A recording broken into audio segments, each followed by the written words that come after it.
Cannabis Common Sense, the show that tells the truth about marijuana and the politics behind its prohibition. Hello and welcome to another exciting edition of Cannabis Common Sense. Our show is a production of our political committee, the Campaign for the Restoration and Regulation of Hemp, or CRRH, and our affiliated political committee, the Hemp and Cannabis Foundation, or THCF. We'll have a pretty exciting show for you tonight. Unfortunately, our teleprompter's still broken, and we're trying to get management to fix that, so we don't have our hemp news segment. But we do have Mr. Tim Pate here, accompanied by Franco and the Stingers, yes, who have played. Hey there, Tim. Good evening, folks. Franco, Stingers. Hey. And then co-host here is Madeline Martinez of Oregon Normal. Hi, Madeline. And we've got some film clips for you a little bit later in the show, but stay tuned. We'll buy a few crucial seconds as we bring on our infamous dancing cannabis leaves. Feel the force.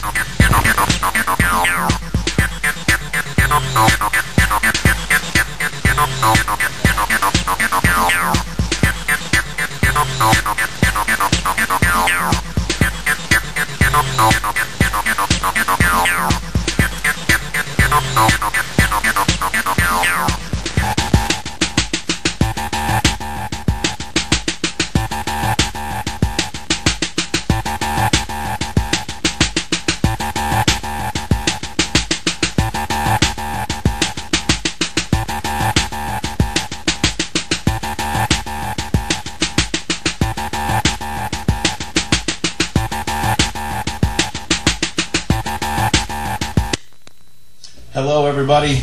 In 2007, a new band came onto the scene that was so hot. We love our blues so much here in Portland that the Cascade Blues Association decided to give them the Muddy Waters Award for the new act of the year. Please welcome to the show tonight, Franco and the Stingers.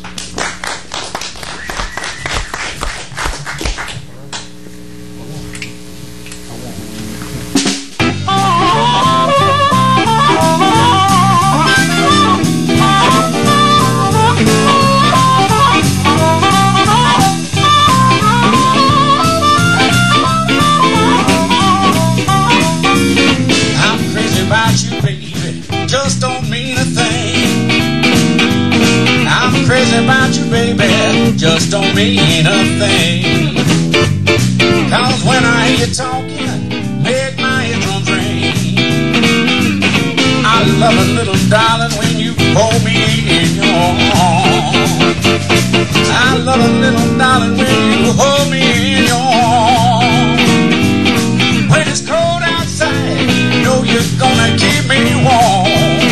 And that's why I'm crazy about you, baby. Crazy about you, baby. I'm crazy about you, baby. Crazy about you, baby. I'm crazy for you, darling. Crazy about you, baby. Crazy for you, child. Crazy about you, baby. I'm crazy about you, baby, but it just don't mean a thing.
hold me in your arms.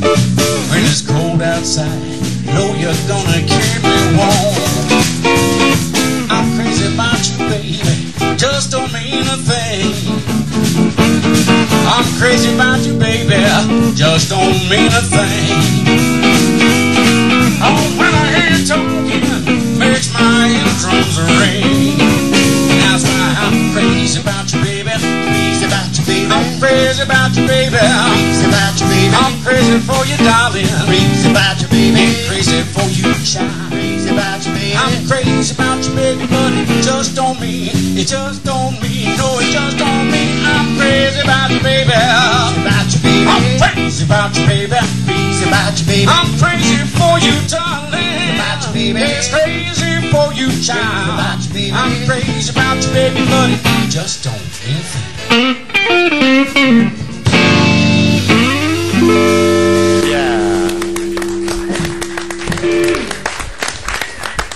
Franco, Paletta, and the Stingers. Thank you, Franco. That was fun. Thank you so much. That was wonderful. Stay tuned. We'll have you come back here. You got my blood running now. All right. I want to welcome our viewers. How are you this week, Madeline? Oh, I'm wonderful, Paul. How are you? Good to see you over there, Tim. Hello, Paul. How I are like you? your shirt. It's almost like a Hawaiian shirt. That's right. I got this. Those aren't palm leaves, are they? Those are not palm leaves, I'm afraid. Those might be something else. I'm crazy about that. Never mind. We are taking your phone calls tonight. If you have a question for us, you can call us at 503-288-4448. We'll take your calls about ending adult marijuana prohibition, restoring industrial hemp, and helping medical marijuana patients, which is what we're all about. Yes. In fact, Madeline and I are chief petitioners on a new initiative out there, the Oregon Cannabis Tax Act. There it is. There's the website, cannabistaxact.org, that would legalize the sale of marijuana to adults, let anyone grow their own without a license. It would set up medical marijuana for patients at cost through pharmacies, and tax and regulate the sales to adults through stores that got the right license. And so if you're interested in supporting that, go to our website or give us a call at 503-235-4606. That's 503-235-4606. So you were on the board of the Oregon... The advisory committee on medical marijuana. Yes, I am, Paul. And so you had a meeting today. We had a meeting today, and it was a really interesting meeting. We have over 22,000 patients registered with the program. Right on. So that's a new record. That is, yes. Yeah, we've reached a new record. And ranks. Yeah, we have over $202,000 in our account with the department, and we are not into surplus yet. I mean, you know, we don't want to keep a large surplus, because you remember in the state took 2005 they took over $900,000. $900,000. That's right. Oh yeah, they were not playing around. They saw $1 million surplus, and they just grabbed at it. Only ourselves and Fish and Game, those programs are doing really well. Mm-hmm. Well, let me ask you then, because they did grab that before.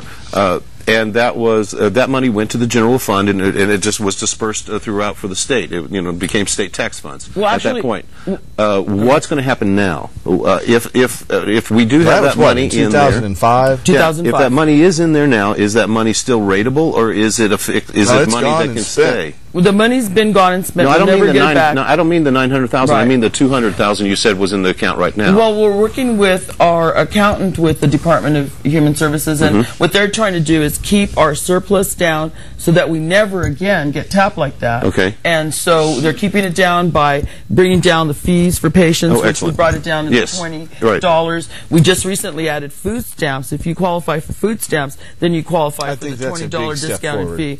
Right, if you qualify for Medicare.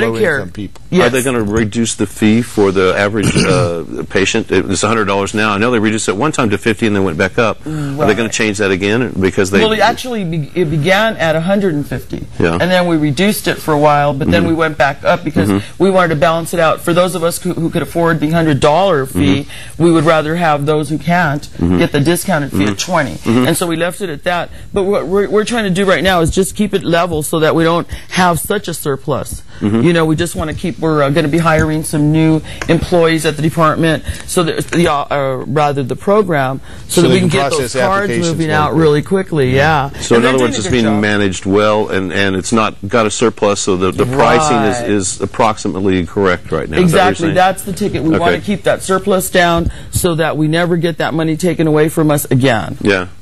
We have a call. We do. Hello, caller. You're on our show. Good evening, Mr. Stanford, Mr. Martinez, Mr. Pate. I have a question regarding crippled rhino strain. I have some outdoors, and I'm wondering what would be the ideal date to harvest. Well, you know, it depends on a lot of different things. There's the weather. You got to really take that into account around here. You don't want it to get really rained on heavily, unless you can cover it up and keep it out of the rain. The real way to tell, it depends on what you want medicinally. You can look at the trichromes with some sort of magnification device, a microscope. That's what the call screener advised. Yeah, exactly. You look at the trichromes, and if you want something that's real awake and psychedelic, you'll get it when the trichromes, the little crystals on the flowers, are crystal clear. Then they turn to a kind of an amber. And once they're at that stage, that's really a key to go ahead and harvest. But some people like their cannabis more sleepy, a little bit more narcotic. They let those trichromes turn colors. They can go to reds and purples and blacks. And you could take the same strain and have a radically different type of effect from it, given how long you allow it to flower. And then the nutrients, of course, are going to have an impact on it. So I would recommend doing it just as your trichromes change from crystal clear to a light amber. And that's going to help. All right, thanks very much. Sure. You know, one of the suggestions I got years ago was to harvest it in three different phases, where you take the one when they're still a little bit clear. Yeah. You take the bigger buds and then finally... Exactly.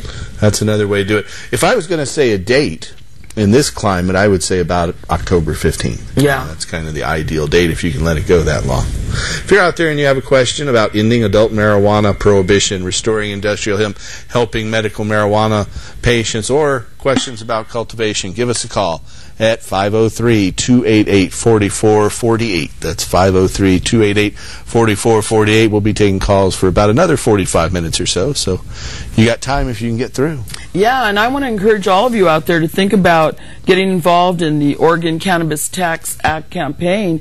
We are looking for people to come out and help us support this campaign. We are going to do it from the bottom up. That's the only way it's going to happen, because if we're going to wait around for the government to do it for us, well, aside from Barney Frank, you know, he's doing a great job with H.R.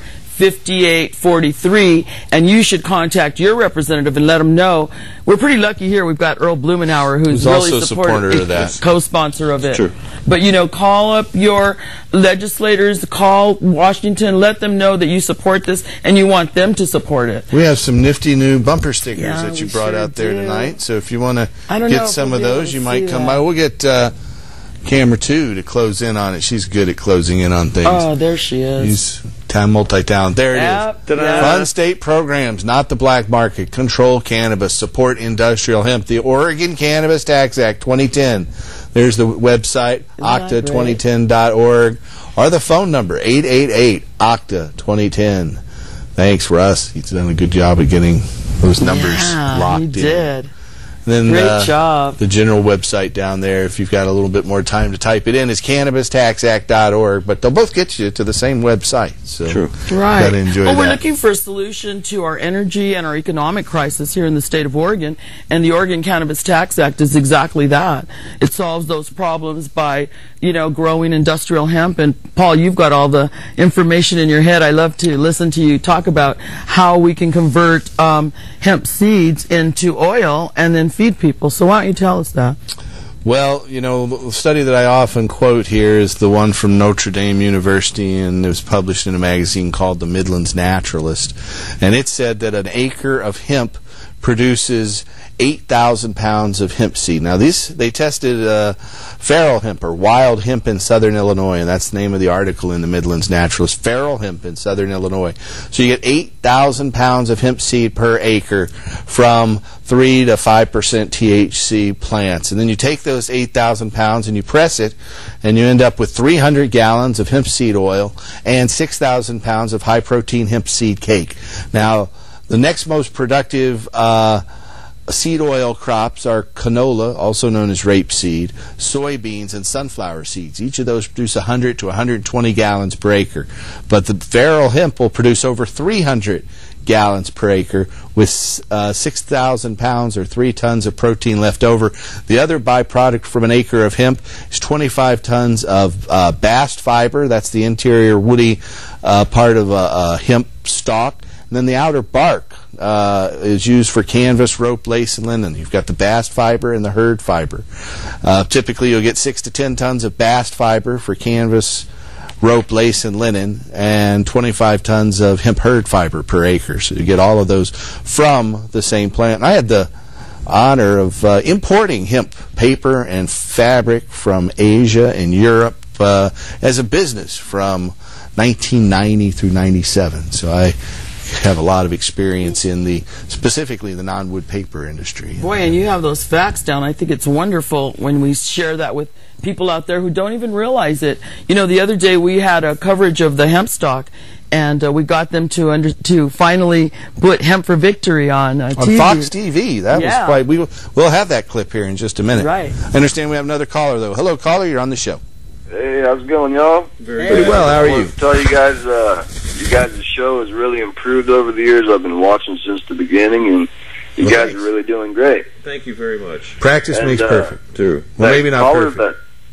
The caller that called before about the outdoor strains wanting to harvest, if they use a product called Advanced Nutrients Scorpion Juice and spray the bottom and tops of the leaves and the colas, you can pretty much let it go until, hell freezes over.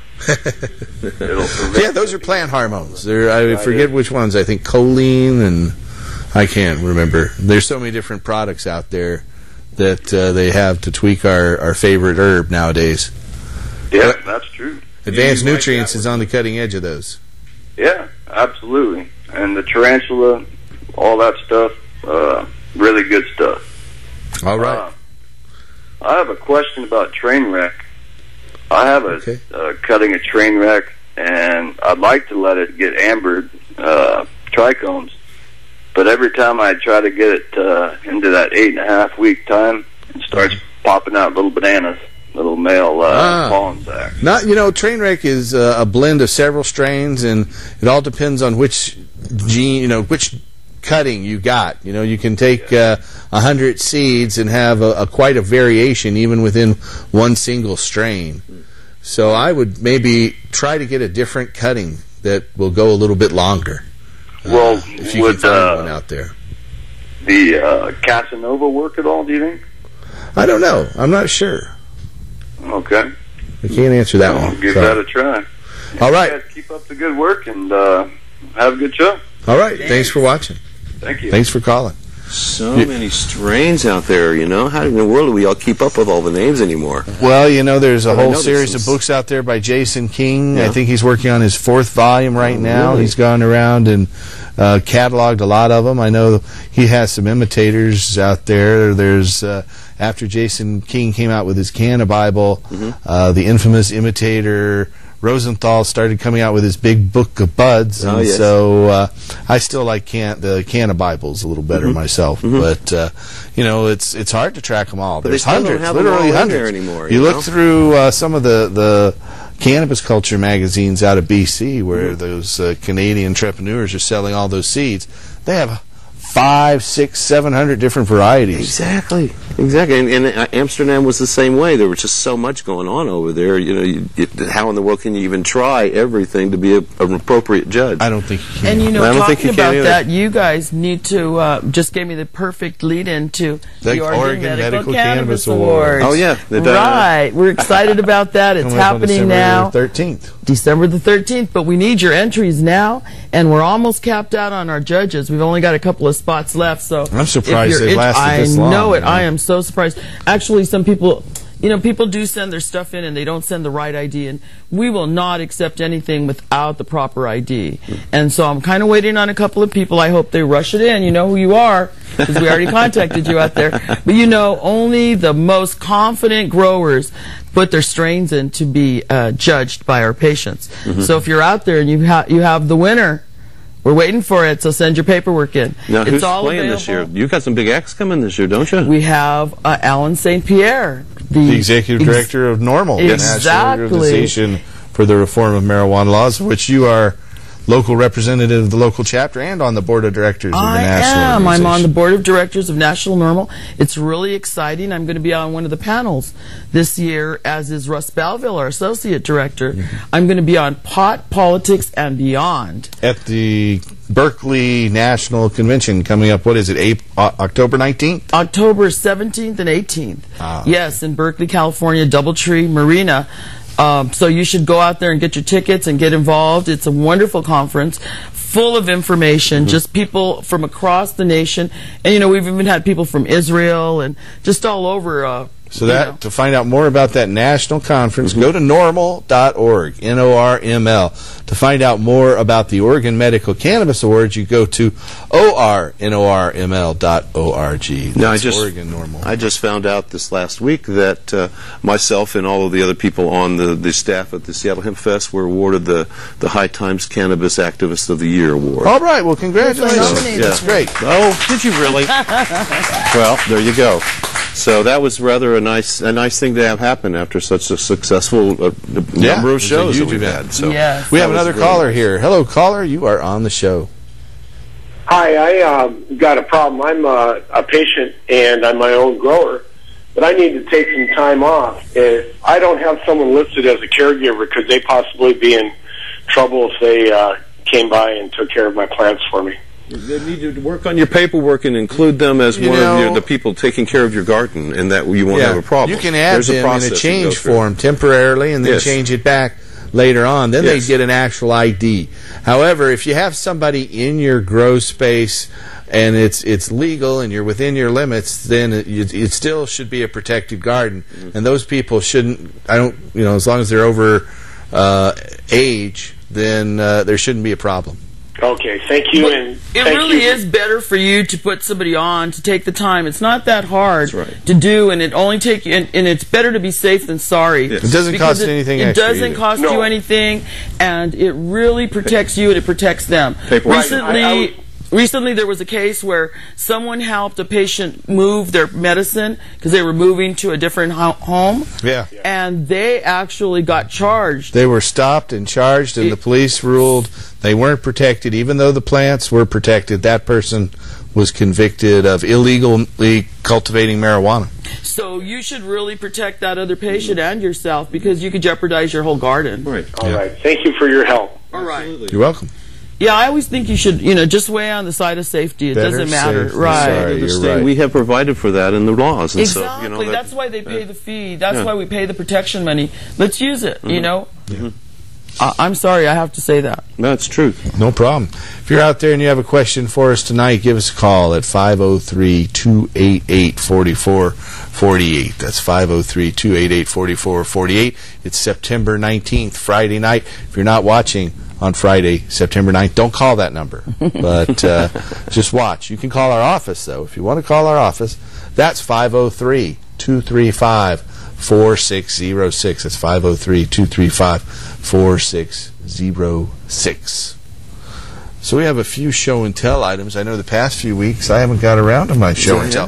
These are all newly acquired, freshly open, nifty little things. This one is a corn. The first two are corn removers. This one is from Jane's, and it's ether and cannabis indica. It says right there. Close in on that. And then this says it's a non-proprietary formula of salicylic acid, or aspirin, and cannabis indica, which it says is poison. And that's the formula, and it's medicated, elastic, adhesive, ectoplast corn rings to ripe out corns and other nasty things. This is a couple of different chlorodyne and neuralgic medicines, but this one has morphine, extract of cannabis indica, nitroglycerin, peppermint, just a little bit of peppermint in there to add a little flavor, I think. It's a nifty little label, multicolor. It's from Independent Pharmaceutical Company of Worcester, Massachusetts. We're looking at about 1890. It's embossed on the back with IP Co., the name of the company, and nifty little poison thing here. Next door we find Shiflin's neuralgic medicine. It is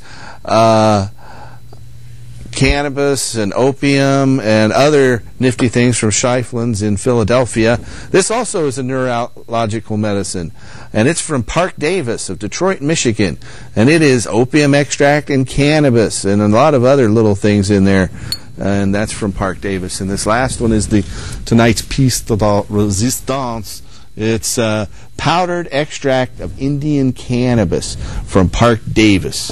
And it's about half full. You can see, we might call it keef. This is circa 1880 powdered extract of cannabis, powdered hashish. And like I say, it's about half full. It's got a thing on the back. This one's a pretty nifty one. It has nice writing on it. It's owing to the character of this drug, and it's a powder equal the medicinal value, and it's a narcotic like opium. It relieves pain and spasms but does not diminish the appetite or check the secretions. That's from Park Davis. And that's what you call really cured, huh? Yeah, that's been cured. Definitely aged. Aged cannabis. Now, I'm not ever going to open this. This is a valuable antique. But my understanding is that it degrades at about 10% a year, and since it's about 120 years old, it was gone a long time ago. Its time has passed. Yeah. We have another caller, though. That's our show and tell for this evening. Hello, caller. You're on the show. Hello, is that me? That's you. Yes, it is. Oh, okay. Yeah, my name is Wally. I saw your movie. Thanks. Oh, that was great. I couldn't resist.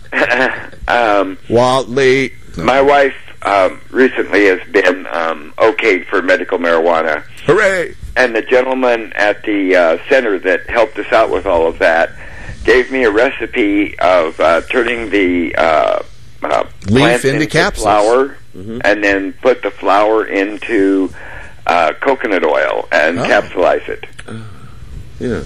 Okay, are you familiar with that? Yeah. Okay. I mean, you can do it with oil or without oil. It all depends on how you want. You can use different oils. In fact, you can use safflower oil, corn oil, hemp seed oil, even. But any oil, butter, will extract the medicinal agents in cannabis because they're oil soluble, not water soluble. So, yeah. Okay. Well, my question is, a friend of ours gave me some. I did that to it and gave it to my wife, and she said it helps with the pain. She has fibromyalgia. Great. But she doesn't like being high. I know the secret. So, don't use the flowers. The flowers are the expensive part of the marijuana anyway. No, this what is you the want, leaves. Yeah. Oh, you use the leaves? The leaves, because that's what the man at the center said. Yeah. And she still got high from that. She did, and she doesn't enjoy it. And so my question is, I bought this book by Cervantes. Yeah, and Indoor Marijuana Horticulture. Yeah, in that it says that the male plant creates less THC than the female. That's what true. I got was female.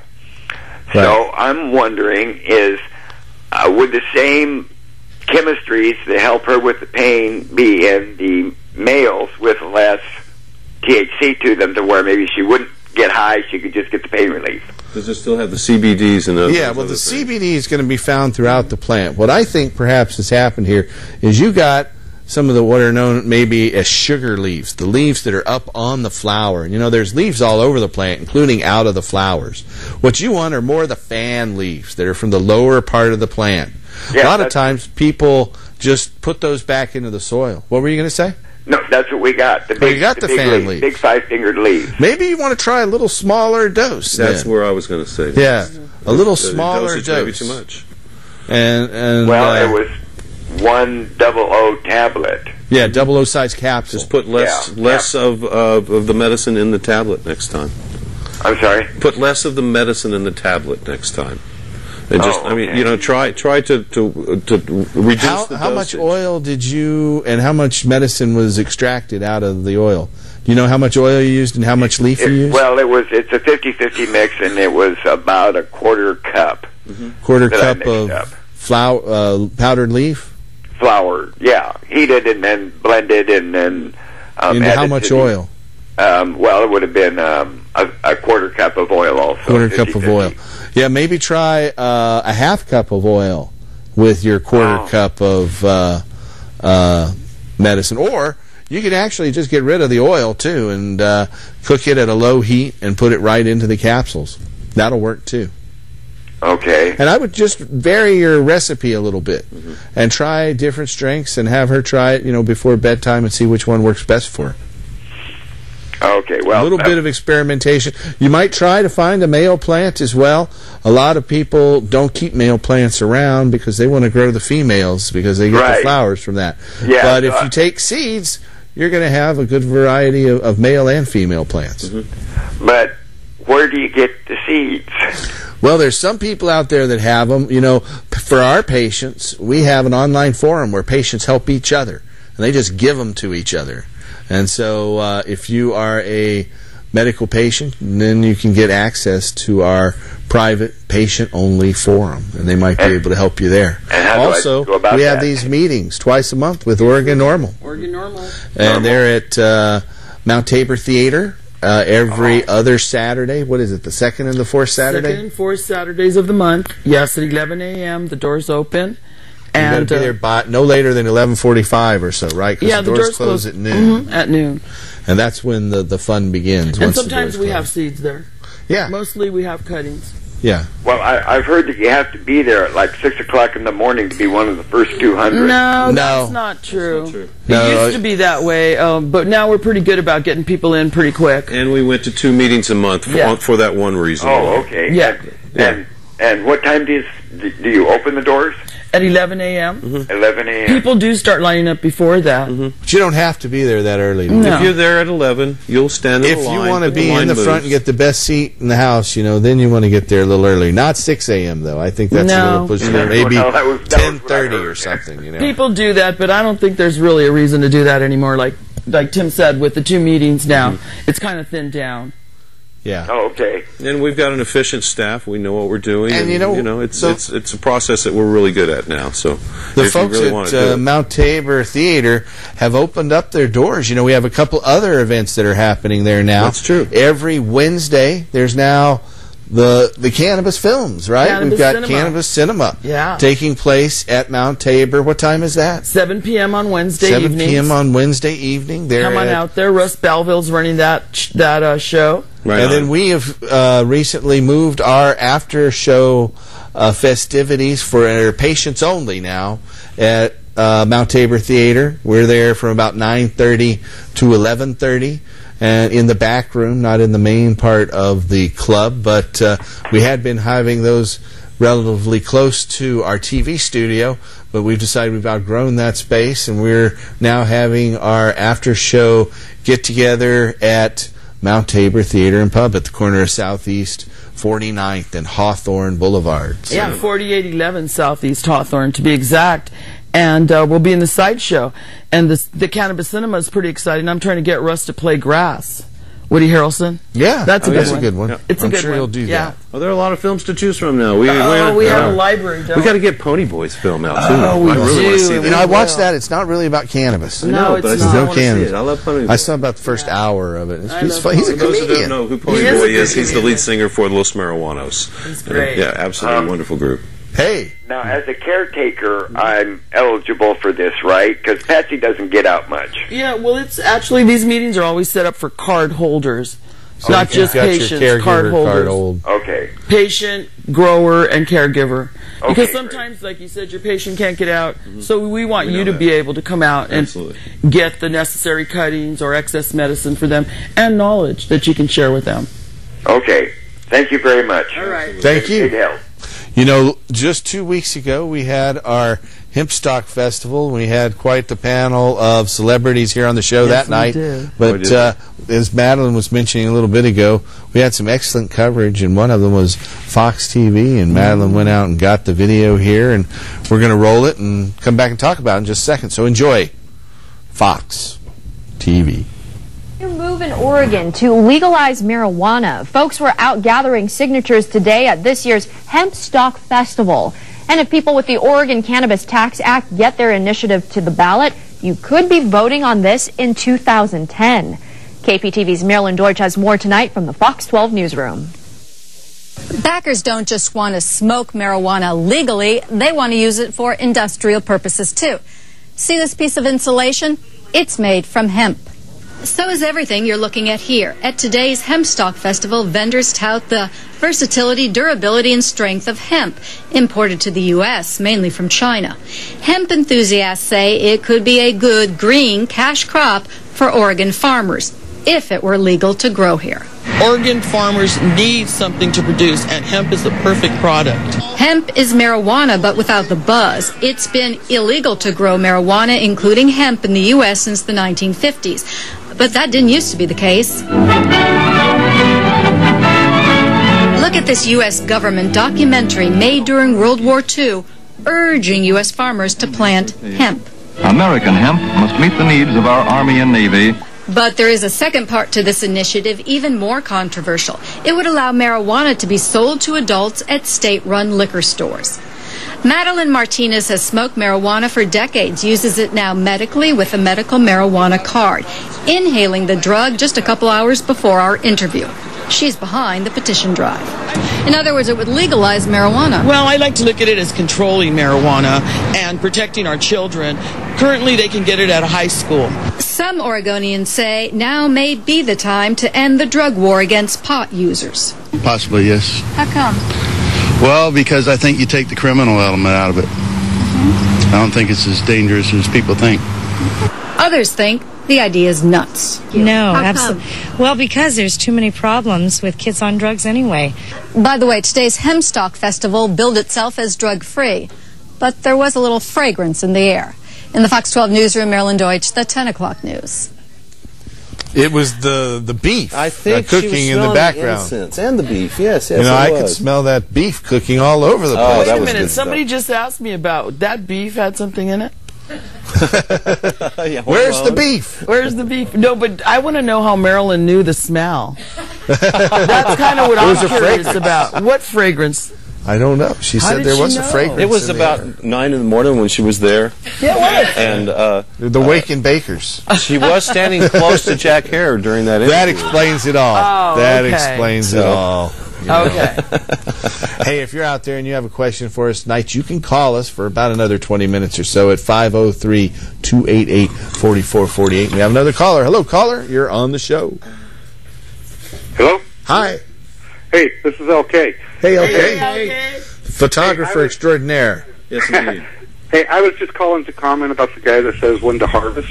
Yeah. I know I can't say the time to harvest, but any time that you have 3 days of fog, you want to check your plants closely for yeah. You got to watch out for mold, mildew, white powdery mold.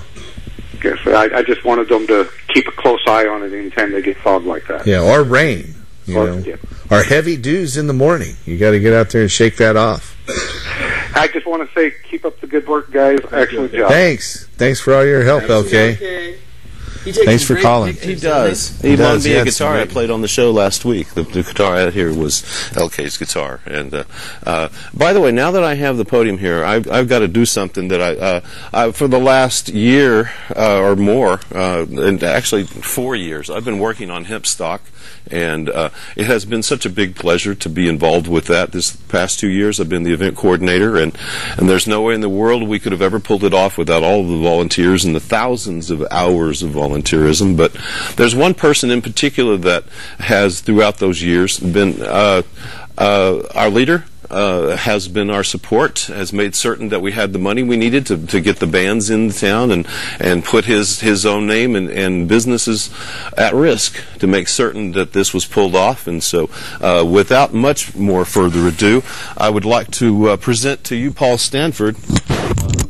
This from all of us at Hempstalk. We've all known about this, and we planned it for some time. Wow. Well, thank you. Wow. Well, I'm honored. It says up here in the corner, Paul Stanford, in appreciation for making the 2008 Hempstalk Festival such a great success.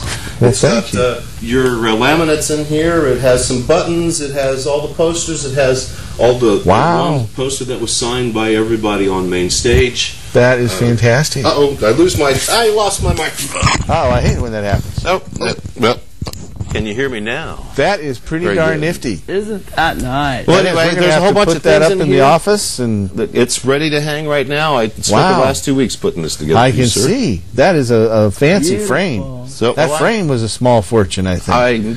I no comment. Okay, I framed a few things. I know they're not cheap. Anyway, Paul, thank you. It's for you. I really appreciate it. Thank you. I'm honored. Absolutely. Wow. I didn't know this was going to happen, folks. Of course this is a surprise. Much deserved, I must say. I appreciate that. Very nice. Well, nifty. So we have, we're taking your phone calls. I'm a little taken back here.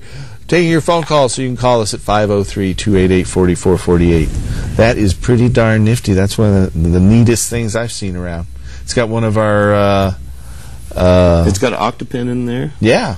It does. It has all the laminates. With all the bands playing. All the bands. We had such a great lineup. That was we did. Fantastic experience. Well, thank you. It's our pleasure. We planned this when we got together at one meeting, and you were late. Aha! Never imagine that, me being late. All right. Well, and so everybody else knew this was going to happen, but you. And which is okay. That thing's huge. Yes. Well, you put on a big show. That was the biggest show we've ever done in Oregon of its nature. Well, thank you. And I've been putting on shows a long time. So I have to say that it came out smooth. We had no arrests, no citations. We had no problems. There was no police presence at all because we didn't need them. Yeah, the bands were all there on time and ready to play, and the speakers were all hot and bothered about what they had to say. And and Hemposium was full of people, and there was just all the booths were out there selling stuff and making contacts. It has to be a wonderful opportunity for us in Oregon to just show what we can do. And the Seattle Hemp Fest salutes us. I know that because when they were 4 years in, they had maybe 3,000 people at their show. We're 4 years in, and we've got nearly 25,000 or more. Well, we've had their help too. They come down and help us. I think they send like 20 people down. I saw Vivian McPeak, who's been through major surgery, out there picking up trash. Yeah, he was in the trash crew. That was great. And he's the executive director of the Seattle Hemp Fest. Right. So those are the type of volunteers we have in our movement, and I'm so glad to be a part of this family. We have a wonderful community. Come be part of it. We are so compassionate and sharing, and such beautiful people. You've never seen, so giving. I really have to say, all of our volunteers, you guys all rock. Absolutely. Thank you so much. We do salute you. Couldn't do anything without them. It's a fact. It really is. Since we're all volunteers, what the hell? Yeah, that's right. That's right. Just don't break your arm too much. Pat yourself on the back. But exactly. It's so important. That's why we volunteer. This is an incredibly important movement. It is life or death for some people, and it is a matter of comfort of living. And how can you say that in so many words? It's a quality of life issue. It is. Yeah. It's about freedom, too. We want to restore freedom here in America. Freedom of consciousness, freedom to decide your own health care, freedom to stand up for what you believe in. And I think hemp, being the plant that produces more fiber, more protein, more oil, more medicine than any other plant on this planet, to take it out and make it illegal is a great evil. And it's one we're fighting against, and I know our regular viewers feel the same way, and we're going to keep pushing this issue until we end adult marijuana prohibition, restore industrial hemp, and help all the medical marijuana patients who need it get the cannabis they need to help their life, improve their quality of life. That's what it's about. Exactly, and the other thing that John Trudell pointed out to us, I mean, it was just so spiritual when he said this is also medicine for our planet. Absolutely. You know, and our planet's just being, I mean, raped, and it's just so sad. Where will we grow our marijuana? How will we live if we don't take care of Mother Earth ourselves? We don't need to pump the carbon out of the earth to make our fuel, because hemp can make it all for us. Exactly. And I guess we got a caller, though. Hello, caller. You're on the show. Hey, this is Wally, the Guido fisherman. Hey. Wally. Hey. Wally. I saw your movie. No, I'm not that one. Okay.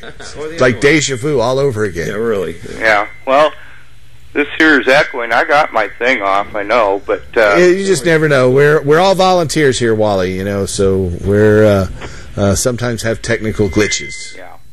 Well, I've been card holder for 2 years. Smoker for 40, almost 37. Yeah. And anyway, the best comment I always like to hear from you folks is your 300 gallons per acre right into your fuel tank. Yeah. I love That's that. the whole reason it's illegal, and I really believe that. Yeah. The petrochemical industry's made up this reefer madness myth, saying that marijuana causes us to kill our family and friends, and that's how they made it illegal back in the 30s, and said it was a deadly new drug playing on anti-Hispanic racism. And so it just irks me to think about it, the lies they use to criminalize cannabis. Our satellite's been having the war on drugs or something like that, and it's a documentary, and it was it was telling it all right from the get-go and how that all happened. But the other part that I've been having trouble with spider mites terribly this year. I put a new little greenhouse up and got them in there, but it's just... They're insidious. They're hard to keep out. If you get natural pests, I mean, things like ladybugs and predator mites, that helps. Spraying soap on the plants helps. Soap, and then wash it off with cold water. And that helps wipe them out as well. But you just basically have to clean, and clean some more. And if you're filtering air in, they're so small, they could be all over you and you wouldn't even know it. I mean, we carry certain mites anyway. I'm not going to talk about, parasites, but there are bugs out there among us, and there's not much we can do about it. But the spider mites that thrive on plants are a real problem for indoor growers, because while they can come in the ventilation system, their predators can't. Right. Yeah, I've done better outdoors. My other question was, my partner has the problem, but you kind of answered it. Somebody else answered it. And his plants are creating seeds. They're hydroponic. They're indoors. And they've been creating seeds, but I caught somebody else saying they went too long. What? Are those plants blooming too long, so that's why they're kicking out the seeds? No, they've got some hermaphrodite qualities, and so there's some male flowers that are forming in there with the female flowers, and it's just some genetic thing in that strain in particular. And so hermaphrodites are wicked. Yeah, they pop up when you're not expecting it. Just look at them very carefully, looking for those male flowers, and pick them out, and maybe try to find another strain that doesn't have those. That's about the only thing you can do. And UW doesn't grow outdoors. Oh, it doesn't? No. Darn. Okay. At least mine didn't.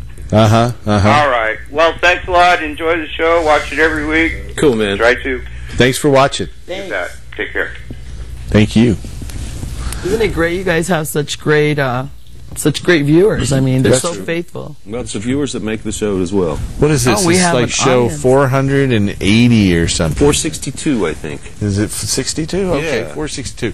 We have a studio audience member, Mr. Russ Balville. Radical Russ. Radical Russ of KPOJ, Air America. I was hoping that you guys, Madeline and Paul, would address scurrilous rumor mongering and a theme that's kind of going through the community about OCTA. What I've heard is that there's people out there saying that if OCTA was to pass, since it repeals all marijuana laws and would repeal OMA, somehow the courts would not let OCTA go through, but also get rid of OMA. So could you just squash that fear mongering that's going around? Well, yeah, that is impossible. What we have with OCTA is OMA Plus. It really expands the medical marijuana law. It sets up a distribution system for low cost, high quality, subsidized cannabis. It'll be subsidized by people who buy the taxed marijuana, adults over 21 buying it through state bars and stores. And so basically, one of the things it does is it does away with all current marijuana laws except driving or operating a vehicle under the influence. And so there's no way you can if you do away with all the marijuana laws, then, and that includes OMA, there are no laws that make it illegal. And so you can't say, okay, it's going to do away with some of the laws but not other laws. That's not possible. Either it does away with all the laws or it doesn't do away with them. And so once it does away with all the laws, there's no marijuana law to violate anymore because it doesn't exist. So there's an element of patients out there that say they're afraid that they're going to lose medical marijuana. Well, I can assure you that Madeline and I are strong medical marijuana supporters, and we aren't going to do anything to harm medical marijuana patients. What we want to do is expand the program, and that's what the Oregon Cannabis Tax Act will do. It actually creates like OMA on steroids because everyone's protected. For those of us who don't qualify for one of the conditions, could grow their own. Yeah, and that's just it. When it removes all the laws, it removes the penalties for cultivation. So therefore, you can cultivate. Right, and the only new law it creates are for sales without a permit. Exactly. So growing it is not illegal under OCTA unless you're growing it for sale without a permit.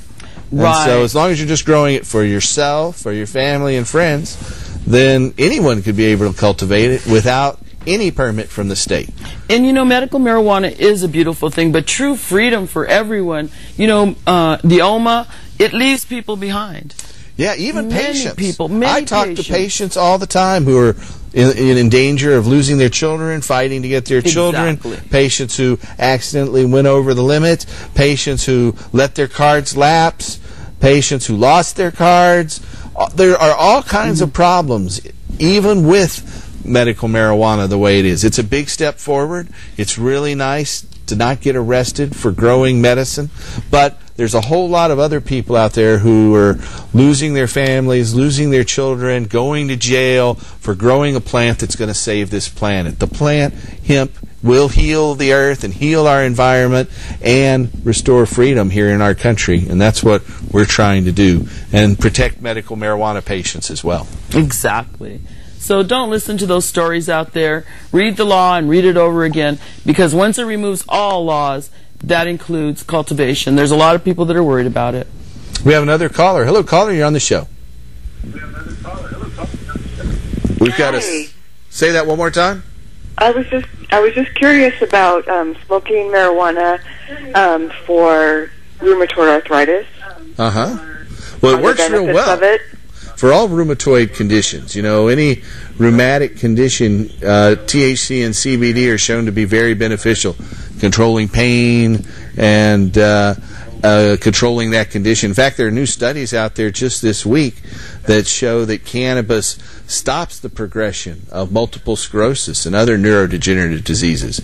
So cannabis really is a wonder drug. It helps so many different conditions, but it definitely helps rheumatoid arthritis. You don't have to smoke it either. You can eat it, as we were talking about a little earlier. I quit smoking about 5 years ago, by and large, and I mainly vaporize these days using a vaporizer, and I really prefer that to smoking, and it doesn't smell like smoking. So you still get the medicinal benefit of our herb through that process as well. And recently, Kim, a friend of Pam, told me about... Can I ask a question? Sure. Can I go to my regular physician to speak about this? You certainly can. Now, I'm not sure whether your regular physician is interested in it. You know, there are about 8,500 physicians here in the state of Oregon, and we almost 3,000 of them now, or a third of them have recommended medical marijuana, but I'd say another third are strongly against it. So I recommend approaching your physician about it, but if your physician isn't interested for some reason, then we have doctors who can help you get a permit, and we have a referral service to do that. Okay, well, I did talk with my doctor at one point in time about smoking pot, and honestly, he didn't want anything to do with it. And there are a lot of doctors who feel that way. That's why we have some doctors who specialize in it. And I'll give you some numbers here in just a minute on how to contact them. All right, let me get something to write on. Okay, get something to write on. All of you out there, thanks for your call, by the way. We're going to cut the call off at this point. But if you're looking for a doctor to help you get a medical marijuana permit for pain, spasms, seizures, glaucoma, cancer, AIDS, any of those conditions and more, then we have doctors across the western United States who can help you. Here in Portland, you want to call our number at 503-235-4606. That's 503-235-4606. If you're up in Seattle, our Seattle number is 206-878-1701. That's 206-878-1701. If you're in Denver, where I was just at yesterday, then you can call our Denver office at 303-403-9996. That's 303-403-9996. This show is actually the most popular show on cable access. It's on every Saturday night in Denver, Channel 56 at 10 p.m. In Riverside, California, and in our California clinics, you can call us at 951-782-9898. That's 951-782-9898. We have a new office there in Las Vegas as well. You can call us in Las Vegas at 702-202-0249. That's 702-202-0249. And if you're outside of those major metropolitan areas, we can help you in Oregon, Washington, California, Hawaii, Colorado, and Nevada. Call our toll-free number at 1-800-723-0188. That's 1-800-723-0188.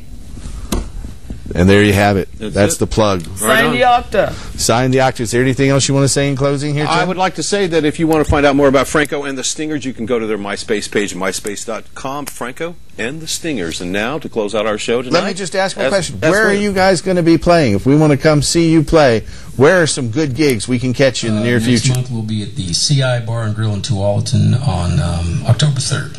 October 3rd. That's the next chance. All right. That's the next one. All right, very good. And now, if you would, play us out of the show. Tune in next week and help us restore hemp.